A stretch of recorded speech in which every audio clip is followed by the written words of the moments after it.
Asalaamaaleykum, ñu ngi leen di nuyu di leen ziar di leen bëggee bu baax a baax ravi de vous retrouver encore une fois sur votre chaîne A2S Pro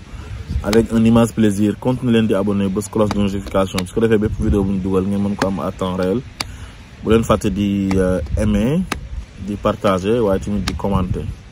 comme on a l'habitude de le faire di wax sur ce qui concerne l'actualité politique sénégalaise. Tey nag dañuy wax ci deux mbir ñaari mbir mooy la sortie de Antoine Diome bi mu demee day seeti Farba Ngom ci këram bi nga xam ne taaloon nañ ko. Benen bi mooy la judiciarisation de l'espace public te loolu ki ko def moom mooy Macky Sall nga xam ne day jël justice bi di ko fowee di fa def ay règlement de compte yoo xamante ni vraiment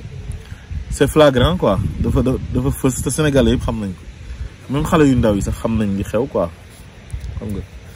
xam nañ ne justice rek la dese fu mu nekk nii pour xeexee ko parce que amul argument amul programme. ñu njëkkee ci Antoine Diome nee na dafa seeti woon Farba Ngom parce que dañoo taal kër Farba Ngom ci manifestation yi amoon foofu noonu ci Ngor léegi li ma ci jaaxal daal mooy moom nee na mooy ministre de l'intérieur te ci biir waxam nee na moom seen rôle mook force de l'ordre yi mu jiite mooy maintien de l'ordre ba pare bëgguñ benn sénégalais loru te pourtant yéen lor ngeen fi ay sénégalais dee nañ fi te force de l'ordre yi ñoo leen rey te amul enquête mujjul fenn képp koo xam ne ci yéen la bokk lu ko dal di ngeen dem seeti ko di ngeen dem masawu ko mais koo xam ne da ngeen jàpp ne moom daal Ousmane Sonko la àndal moom lu ko dal baax na même bu dee sax loolu mooy sooram yéen loolu ngeen gëm quoi. rey nañ fi ay xale ci manifestation yi mars yi 14 xale yeneen manifestation yi am na yeneen xale yu ci dee ba récemment yàggul dara manifestation yi mujj yi nii ci procès bu ñàkk fayda boobu ñu ne procès en diffamation la am na benn xale buñ ci rey fële ci Bignona muy Korko te yow damoo seeti seen ay waajur te yow da nga ne yow yaay ministre de l'intérieur président bi nee na moom il doit être le président de tous les sénégalais mais yéen Sénégal da ngeen ko xaaj yéen maanaam yéen pour yéen président APR ngeen ak Benno Bokk Yaakaar képp ku àndul ak yéen rek kooku yéen boolewu leen ko ci réew mi te noonu ngeen di doxalee. am na keneen koo xamante ni sénégalais la ñu koy wax Dame Mbodj topp nañ ko ci corniche bi ginnaaw bu mu defee émission TFM ba pare. di ko dóor ay balu fetal 7 balu fetal mu génn wax ko presse bi ignoré ko presse classique bi faale wuñ ko sax yéen tamit lijjantiwu leen ko te am na benn xale boo xam ne dafa wax ne dañoo dajji woon magasin am Espoir nga dem seeti ko xam nga loolu soo taxawee wax ne yow sénégalais yëpp nga fi nekkal ne da ngay sécuriser sénégalais yi waxoo dëgg Antoine Diome donc sa menace yi nag ak intimidation yi ngay def yàgg nga ci parce que noonu lañu nàmpatalee Macky Sall daf la yar ci répression yar la ci toroxal nit ngeen nekk ay spécialistes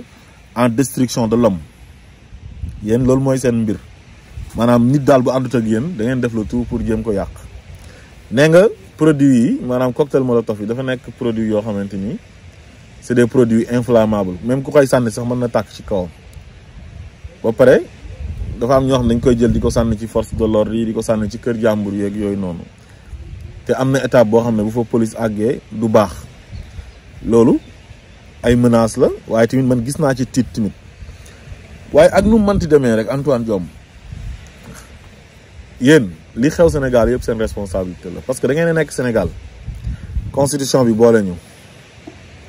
loi yi boole ñu ku nekk am sa ay droit ngeen ñëw ne yéen daal yéen a jiite nguur gi yéen a jiite réew mi am ngeen doole yore ngeen seen police yore seen gendarmerie mën a teg loxo ci justice bi tax ngeen di jalgati constitution di tooñ ay citoyens sénégalais yoo xam ne seen ay nawle lañ comme yéen di leen xañ seen àq ak seen ay yelleef di jàpp ay nit yi deful dara di leen tëj ci kaso yi te defuñ dara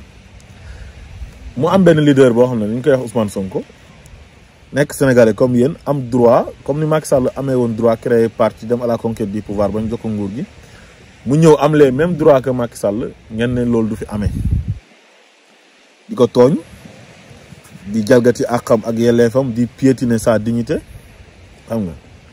di def lu leen neex ngeen jàpp na nag loolu mën ngeen ko def ba pare dëkk bi sedd mais loolu mënta nekk. dëkk yi nga xam ne tàkk na yëpp ba am guerre ci àdduna bi li ko waral mooy impunité bi ngeen di gérer réew mi nii ak injustice bi ngeen teg ci kaw nit ñi mel ni yéen a moom réew mi yéen respecté wu leen sax sénégalais yi nga xam ne ñoom ñoo bëgg Ousmane Sonko. waa léegi yéen su ngeen waxee ne yéen da ngeen fi nekkal sénégalais yëpp te seen moroomu sénégalais yi am droit far fi leen neex yéen respecté woo leen loolu ñooñ bu ñu leen rayee du ngeen dem seeti leen bu ñu leen gaañee du ngeen dem seeti leen bu ñu taalee seen kër du ngeen dem seeti leen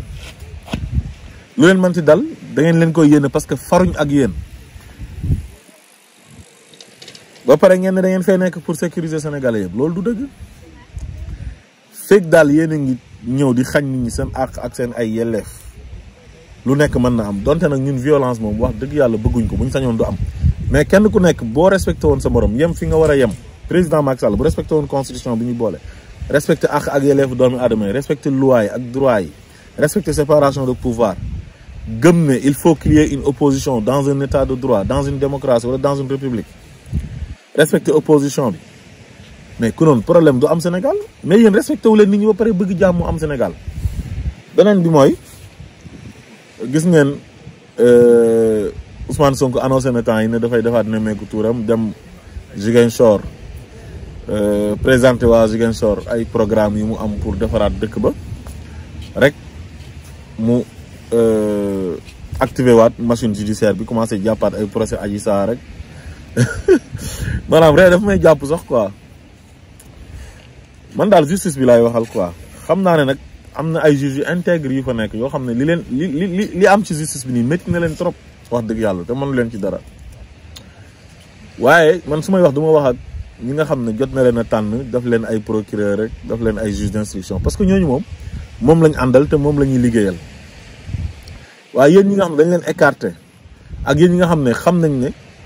du ngeen leen defal sale boulot wóoluwuñ leen ngir yàlla jóg leen ngeen tirer la sonnette d'alarme ngeen fippu ngeen wax parce que suñu république bii warul yàqu suñ cohésion bi ñu am warul yàqu suñu réew mi waruñ ko yàq ndax benn doomi aadama ak un groupuscule ay doomi aadama yu mu àndal ñoo xam ne benn groupe bu ndaw lañ bëgg éterniser au pouvoir illégalement tax ñu jël leen def leen arme contre ay adversaire politique am bu leen nangu loolu waa ji bu demee da leen fii bàyyi seen der mu ngi yàq ci àdduna bi ngir yàlla waa UMS Union des magistrats du Sénégal xam naa ne waa ji ko jiite ute naag tilikoo nag parce que fexe nañ ba récupérer ko ba mu bokk ci ñoom mais ngir yàlla yéen magistrats yi nga xamante nii yéen a ngi xeex pour l'indépendance de la justice xam nañ ne nag am ngeen obligation de réserve waaye dañ leen di ñaan ngir yàlla lii nañ ci jóg bu ñu leen dàqee jar na ko bu ñu leen sanctionné jar na ko ngir yàlla Macky Sall lépp lu mu ko jaral pour mu yàq seen der ci àdduna bi yàq réew mi yàq Sénégal ndax intérêt personnel am teg ko ci tooñ ci forfaiture nga leen ko jaral yéen ngeen fipp maanaam Sénégal dafa war a am li ñuy wax désobéissance civile parce que lii mënul nekk maanaam benn doomi aadama boo xam ne bëgg-bëggam ci tooñ ci jalgati constitution bu ñuy boole tax mu bëgg a téye ñëpp en otage bëgg a yàq justice bi yàq réew mi jaxase réew mi taal ko mais na waa réew mi bañ ngir yàlla lii buñ ko seetaan lii bés buñ ko seetaanee ba mu jàll moom bu eboo ñu jël ko introniser ko def ko un roi parce que su boobaa moom dañuy xam ne Macky Sall il devient un roi lii waruñ kaa nangu bépp sénégalais toutes les forces vives de la nation maa ngi leen di woo ngir yàlla nañu taxaw ñu résister jàkkaaroog Macky Sall fu mu bëgg a jëmee réew mi baaxul justice bi bu leen nangu Macky Sall daf leen arme di leen xeexee justice du pour xeex justice dafay stabiliser dëkk moo tax ñu def ci balance bi réew yi am stabilité yëpp dafa am justice ngir yàlla lillaay war a suuli bañ leen gis nga ñiy Macky Sall di utiliser di leen def loo sale boulot quelques procureurs am ak quelques juges d'instruction am ak doyen des juges am ñooñu ñu tuuti lañ par rapport ak yéen ñi nga xamante ni da ngeen a su ngeen sañoon da ngeen di am indépendance su ngeen sañoon da ngeen di àtte ci seen sago kenn du leen mettre la pression xoolal dossier Adji Sarr bi muy activé waat yow bërki démb mu ngi libéré Sitor Ndour juge bi li mu wax da ngay xam ne dafa subir ay pression nee na moom amul benn preuve loolu moo tax mu libéré Sitor Ndour relaxé ko mais preuve am na leer nañ mooy certificat médical léegi certificat médical daal amatul njëriñ Sénégal léegi kii am na certificat médical bu dëggal ne dafa violé ñu génnee ko keneen ki certificat médical bi wax ne violé wul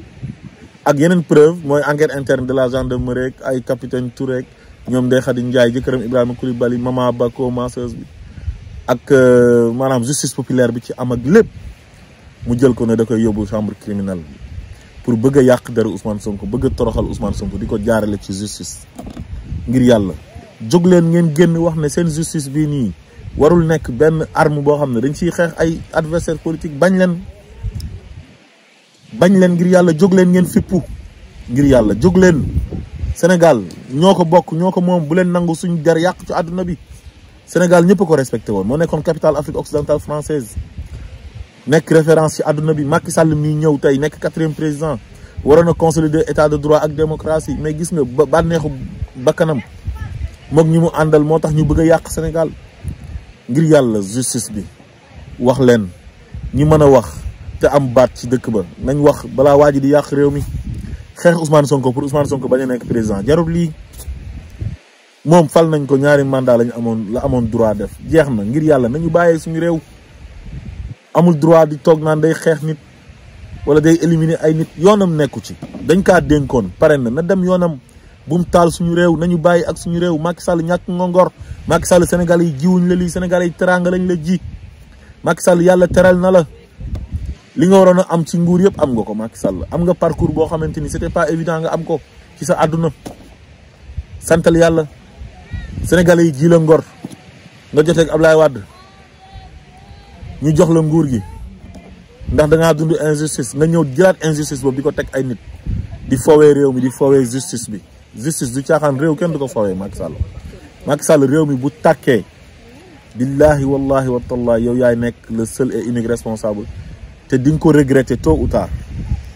kon sénégalais yi ngir yàlla nañu jóg taxaw takku fas yéene jàmmaarloo ak Macky Sall nii ngir mu bàyyi suñu réew abal ñu ko ci jàmm lillahi wa rasuli. bu ñu sañoon jàmm rek mooy am réew mi du tàkk kenn du dee kenn du damm kenn du gaañu waaye waa ji bëggul jàmm. asalaamaaleykum wa rahmatullah.